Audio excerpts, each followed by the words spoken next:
Welcome to the 9th episode of Rivanna Review, a program of stories, features, and book reviews.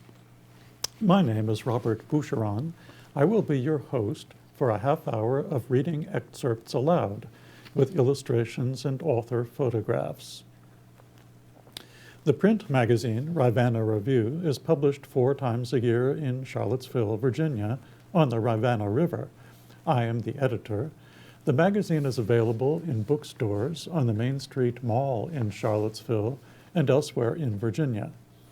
You can order a copy or a subscription from the website, rivannareview.com.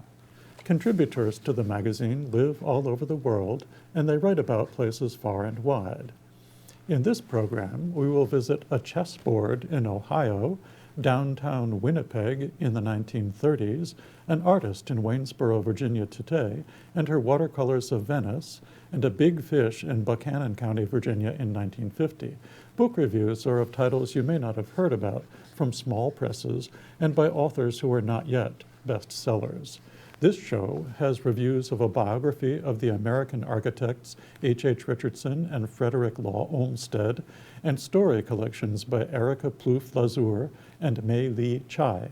To read the books mentioned here, please visit your local bookstore, online bookseller, or the public library. The magazine ends with news from Habsburg, a picturesque town in the Shenandoah Valley that's almost too good to be true. A future episode may bring it to you live. Bishops Over Knights, a story by Dylan James. Minus the mess of books, Raber's house was nice, not what I expected from the unkempt outside. Framed photographs hung on the walls. One showed a younger Raber standing next to a handsome man in a military uniform. "Who's that?" I asked, pointing at the military man. Raber turned around like a whip. "Oh, that's my son. Maybe the cash is in my desk." "Where is your son now?" "Jimmy passed in the Gulf War." Embarrassed, I clammed up as Raber continued to search. I almost told him to forget about the money. I hated seeing him agitated. In a photograph atop the fireplace mantel, he was very young, confident and handsome. Trophies and medals were on display. One large trophy bore a brass plaque, James Raber, 1968 United States chess champion. My mind raced. That was 38 years ago. The photos scattered about the living room now made sense. He was playing chess in most of them. Half hidden by a pile of sun-stained newspapers on the coffee table lay a chessboard. "Found it," Raber shouted. He walked over to me and handed me $20, a lot of money to a boy in 2006. Taken aback, I didn't know what to say. "I hope this helps you out with your fundraiser." "Wow, thank you, Mr. Raber." I fumbled with my catalog. "I've got plenty of candy you can choose from. I like the chocolate-covered pretzels." No, I don't want any chocolate. It makes me bloated and gassy. Consider the cash a donation." Raber smiled at me. He actually smiled. Then he walked me back to the front door. "You were a chess player?" I asked. "I was once. A good one. I saw your trophies in there, and they're really cool. My dad bought me a chess set for Christmas, but he doesn't know how to play. I don't know how to play well either." "Is that so? Hey, do you think you could teach me sometime?" The newfound happiness drained from Raber's face. "Chess will only let you down, kid. Trust me on that." "All right. Thanks again for the donation. Have a good rest of your day." "You too, kid." I took off and skipped down Raber's driveway, ecstatic with my $20. As I reached the sidewalk en route to another house, Raber stepped back outside and shouted from his porch, "Hey, kid, Carter? I tell you what, I'm free this Saturday. If you get permission from your parents, I'll show you a thing or two about chess." "Yes!" I jumped for joy, much to the amusement of Raber. His chess set was marvelous. The pieces were delicate, carved of ebony and ivory. The board was made of fine wood, the squares inlaid in dark brown and mother of pearl, with an intricate border. Raber lived on a comfortable income, I came to understand, but he attached no importance to money and possessions. He was what my dad called an intellectual. a person who lives in the world of ideas. Once I had learned the basics, he gave me specific advice. Stop giving up your bishops. Let them develop more. 2 bishops are better than 2 knights. Why is that? The knights are your warriors, your soldiers, tailored more for the short game, but your bishops, they will win you games in the long run. In open positions at the end of games, your bishops will work in your favor. Bishops over knights? Oh yes, Raber laughed. Bishops over knights, always. The Sewing Machine, a story by Mitchell Toes. Back in the 1930s, when Winnipeg was known as the Chicago of the North, my grandparents, Rosie and Roy Zahan, owned a small bakery in the prairie town of Hartplatz, 2 hours' drive distant. Hartplatz was populated by Russian Mennonite emigrants who had arrived from the late 1870s to the 1920s. It was late fall, and Rosie and Roy had bakery business to attend to in Winnipeg. They took advantage of the trip to shop at Hudson's Bay Company and Eaton's department store down in the basement where the clearance items were sold. Having finished this leg, they were going to buy bread bags, wax paper rolls, cupcake liners, and other paper goods they used at the bakery. With Rosie in the lead, her sensible shoes clacking on the cobbled bricks, they searched for the yellow Crown Zellerbach Paper Company sign above the dingy doorways lining the alley. Rosie strode forcefully for 6 or 7 steps, then paused to look down at the address. It was written in a neat hand on a scrap of cardboard cut from an old hat box into serviceable index cards. Her beige Melton overcoat flapped open as she marched ahead, then fell back in place as she slowed to look for the correct entrance. The alley was dim, deep in the shade of multi-story buildings, as evening turned to night. Roy brought up the rear, his reading glasses pushed up high on his forehead as he squinted at the doorways. He plowed along, lugging 2 large paper bags he grasped by the twill handles, the sacks overflowing with practical supplies for their business. He was weary, and a faint limp from a bad knee foreshadowed the cane he would later employ. Roy stopped, set down the heavy bags, produced a white linen hanky from his inside breast pocket, and wiped his forehead.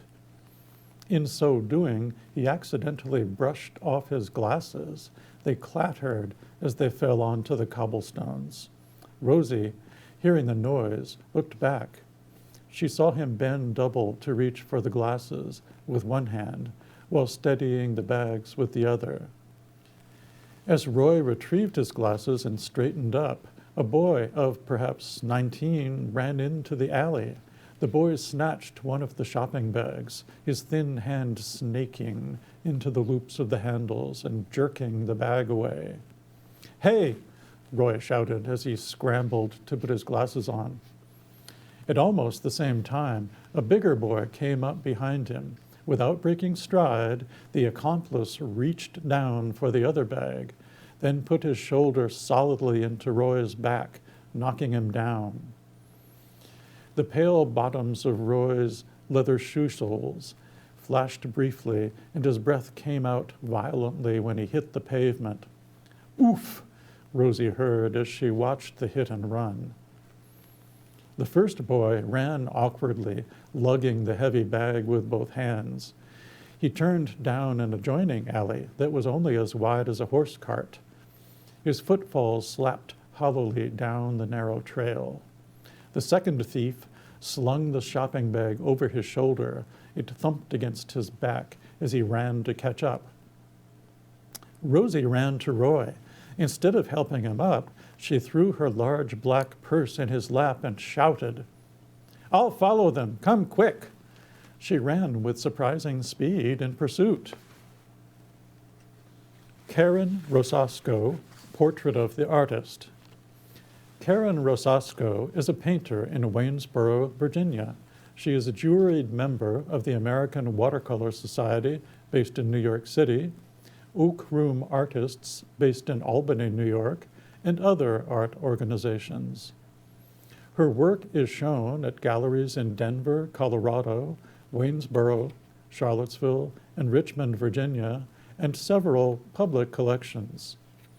2 Saturday afternoons each month, she is the artist on duty at Co-Art Gallery, a cooperative in Stanton, Virginia, where she greets visitors and sells original art by members. Karen Kramer was born in Clearfield, Pennsylvania in 1942, the oldest of 5. Clearfield produces coal, clay tile, and lumber.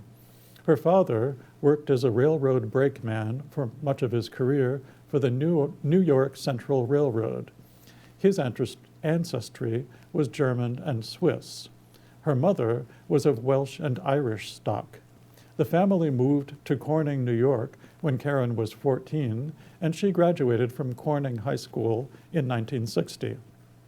As a girl, Karen was a reader, interested in archaeology and geology, not art, but she often escaped the crowded Kramer house to visit her aunt, who had no children. Natalie Morrison was an art teacher in Clearfield and a free spirit. She noticed Karen's talent. More important, she was a role model, one of 5 generations of women teachers in the family. Karen earned a BS degree in art education at the State University of New York at New Paltz. There, she met Frederick Rosasco, an artist who was also headed for a career in education. They married in 1965. Each started full-time teaching in public schools and part-time graduate work. The Rosascos lived in Delanson, New York, west of Schenectady, for 48 years, and they raised twin daughters. The New York State Board of Regents required each student to take 1 year of art or music. What about kids with no talent, Rosasco asked herself. She created a class in which students researched a historical time and place somewhere in the world, then made crafts, told stories, and performed skits. The class was called Myths and Legends, Heroes and Villains. Cultures included Latin America, Norse, Africa, and Asia. Rosasco brought in a storyteller to coach the kids, and she videotaped their performances, an early use of electronics in education. A Methodist, Rosasco taught Sunday school in her local church. For the Schenectady County 4-H Club, she helped lead Pins and Pans, a group for sewing, cooking, and crafts. As if all this activity were not enough, she was also a volunteer firefighter for about 15 years. She explains, "My grandfather and father were volunteer firefighters, so I had smoke in my blood. The department had 2 trucks, and I drove the smaller one." In 1981, Rosasco started to teach art classes for adults. In 1993, she started a series of world tours called Art Escapes. That year, she took a group of adults to France to sightsee, visit museums, and sketch. The tours went on for 18 years. The watercolors shown here are from a trip to Venice. In 2007, Rosasco won the silver medal, or second place, in the International Art Show of the American Watercolor Society in New York City. The prize led to invitations from art schools all over the United States and Canada to teach workshops. Rosasco refers to this period as my jet-setting years. Isaac Boyd, an essay by Carol Cutler. The old Buick chugs up the steep, narrow road and winds around mountain after mountain on this warm summer day in 1950. There is no painted line to divide the traffic, and passing is out of the question, unless the car in front pulls over to the side at a wide spot. There are only a few of those, no shoulders, no guardrails. 8 years old and prone to car sickness, I can't look. The road is typical for this county, named for the 15th President of the United States, James Buchanan, the poorest county in the state of Virginia then, as it is today. It is rich in natural resources of timber and coal, while the county government and many of its people are poor. Families who lived on the land for generations sold the coal and mineral rights, their potential value often grossly underrepresented to the unsuspecting landowners. Outside developers bought land for timber, then acquired coal and mineral rights. My grandfather, Isaac Boyd, known to me as Paw, and his brothers and father bought up some of this land. He had a timbering business. He also bought land put up for auction due to non-payment of taxes. The old-growth forests that once stood here were stripped from the mountains by the 1930s, floated out on rivers, and later carried by the Norfolk and Southern Railroad, which had built a spur line to Knox Creek and along the Levisa and Dismal rivers. Timbering is constantly in progress.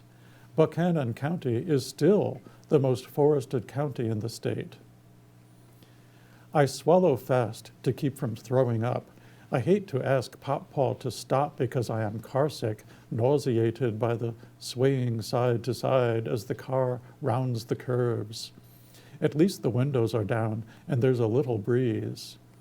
We go through a shady spot, thick underbrush, tall trees of many types on either side of the road. The big branches of the poplars, oaks, and hickories block the sun.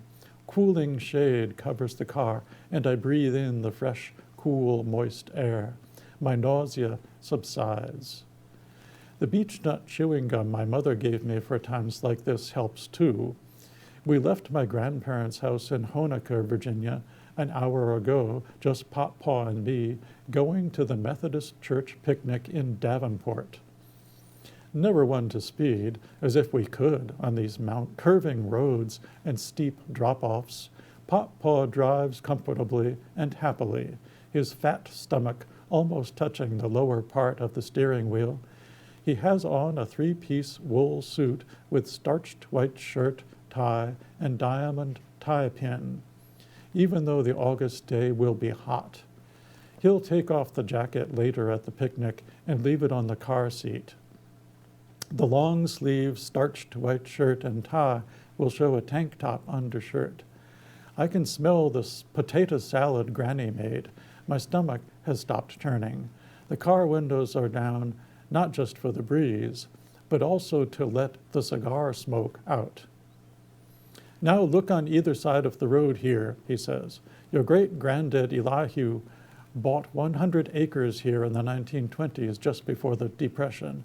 We took some timber out of here to sale at the lumber yard, and Island Creek is interested in leasing 50 acres for coal mining. Book review, Architects of an American Landscape by Hugh Howard. Andrew Jackson Downing is considered to be the first landscape architect. He lived in New York's Hudson Valley, where he designed Gothic Revival houses and romantic gardens. Hugh Howard's new book takes two later figures as its subject, Henry Hobson Richardson and Frederick Law Olmsted. They were contemporaries, worked together on many projects, and became close friends. The book is a dual biography with a good deal of American history from the period after the Civil War to about 1900. Richardson and Olmsted had enormous influence during their lives and beyond. Their lives were interesting too, full of twists and turns, defeats and triumphs. Howard tells the story behind the creative accomplishment, the network of social ties, the economic facts in America at the time, and the shrewd ways both men operated. Richardson, from a wealthy family in New Orleans, went to Harvard College, where he made connections that served him well in later life. Olmsted, supported well into adulthood by his father in Connecticut, had a lengthy period of travel and journalism before he turned to landscape, and he wrote and published as much as he designed. In the 19th century, competitions were often the method used to choose an architect. Richardson and Olmsted were adept at preparing competition entries. Beautiful drawings, and in Olmsted's case, cogent writing about the project. Howard gives a vivid sense of the hard work involved, the deadlines and anxiety, and the thrill of winning the prize. Business owners and prominent churchmen were the decision makers and patrons of architecture. Howard shows how the Ames family and Phillips Brooks in Massachusetts, William Dorsheimer in Buffalo, George Vanderbilt in Asheville, and others shaped important commissions. Olmsted was the older of the two. His first big project, undertaken with Calvert Vaux, was the design and construction of Central Park in Manhattan, begun in 1858. Central Park was the first important city park in the United States. It was a great success, with its picturesque views, curving paths, hills, and ponds, in stark contrast to the rectilinear city. Richardson burst into prominence with his Trinity Church in Boston, a huge Episcopal church in a Romanesque style, richly colored, built of chunky blocks of stone, with round arches and turrets. The style was revolutionary. It became Richardson's trademark, widely publicized and imitated. His handling of space and form was a more lasting legacy, Howard says, and his death at age 47 was a tragic loss. Book review, Proof of Me, Stories by Erica Plouffe-Lazur. Here are 21 stories of varied length told by different characters on a range of subjects. Characters repeat from story to story, and many stories are set in Mewbourne, North Carolina, on the Neuse River. Lazur gathers facts in the real world, and she draws characters from life. Then she puts them in a skillet, filched from trailer trash, adds dark humor and raw sex, and simmers over a low flame of Southern Gothic. The many characters and voices are distracting. Leaps in time, backward and forward, misleading titles, crude drawings, and random quotes from instruction manuals add to the confusion. A young woman named Cass emerges as a central character, to which others are related. Is Cass a heroine? Not really, but skilled storytelling wins the day. Does Cass stand for the author? Lazur is too clever to be caught. In the title story, Cass moves to San Francisco to live in a group apartment. The year seems to be 1967, the summer of love. Cass draws fake tattoos on her arms, hands out leaflets near the ocean, and loses her lesbian lover Amar to Joya. Cass studies an atlas at the public library for where to go next. She confronts Amar at a poetry show and group dinner. The proof of me is bits of hair, spit, and nails embedded in clay pots, the DNA of Amar's friends. Cass comes from a large and colorful family. When she is 5, her mother Anna goes to Montana to fight fires. Uncle Andy and Aunt Clara, brother and sister, raise the girl despite his drinking and her diabetes, with misadventures in a swamp and a car demolition derby. Cass finds dress patterns, yards of green cloth, and a sewing machine her mother left behind, so she makes a dress. These are the ingredients of selvage. How they combine to make a plot is up to the reader. Juniper Weaver, who resembles Cass, has 4 stories told by others about her, an experiment in point of view. Here the ingredients include fleas, the doctrine of karma, jewelry making, lesbian sex in a public park, petty theft, purple hair dye, a wistful sister named Cheryl, and a mother who never throws anything out. In object lessons, Juniper travels to Bihar, India, to give away pencils. The poor children mob her. They want money, flip-flops, tissues, hairbrushes, bananas, nail polish. They stab her and each other with the pencils. Juniper is murdered by her own idiot idealism. Book review, Tomorrow in Shanghai and Other Stories by Mei Li Chai. Mei Li Chai was born in California, has lived all over the United States and abroad, notably France and China, and currently teaches creative writing at San Francisco State University. She has published stories in the best magazines. 10 previous books of fiction and nonfiction have appeared, and one of them, Useful Phrases for Immigrants, won an American Book Award. At age 55, Chai embodies a Chinese-American ethic of hard work. She writes about immigrants from China to the United States, cultural differences, life in China today, and the particular problems women face in both countries. Her theme is her own life as a dual citizen, a daughter and a professional woman. Tomorrow in Shanghai is set not in the future or Shanghai, but in the present in a village some distance from the big city. Zhang Xiaobing is a party cadre and get-things-done type who ran a business selling tainted human blood. He got caught, was tried, and awaits execution. A young doctor from Shanghai has arrived to harvest the internal organs immediately afterward and deliver them to the provincial hospital. Life on Mars describes the plight of another young man who has come from China to work in a restaurant 3 hours' drive from Denver. Yu's uncle works at the restaurant, which serves Chinese food that Yu finds strange. Fried rice with pineapple and a pink sweet sauce that smelled as bad as it tasted, gummy fried noodles with 3 kinds of tough meats, scrambled eggs with a thick brown gravy poured on top. Yu's parents went into debt to get him here, and he must work to pay it off. Hong's mother is a portrait of an American woman married to a Chinese man, as seen by her adult daughter Hong, who lives in Paris. Mother visits and insists on a long, exhausting trip to Lourdes. The nanny takes the metaphor of life on Mars literally.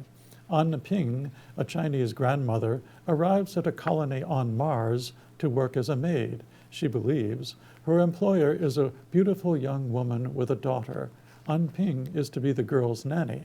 The old woman is canny and resourceful, but the harder she tries to please, the more she finds that nothing is what it seems. This is mind-bending science fiction, with clones, a robot dog, a police state, and a rich old man who pulls strings. An Ping is undaunted. She has found a wife for her grandson back in the village.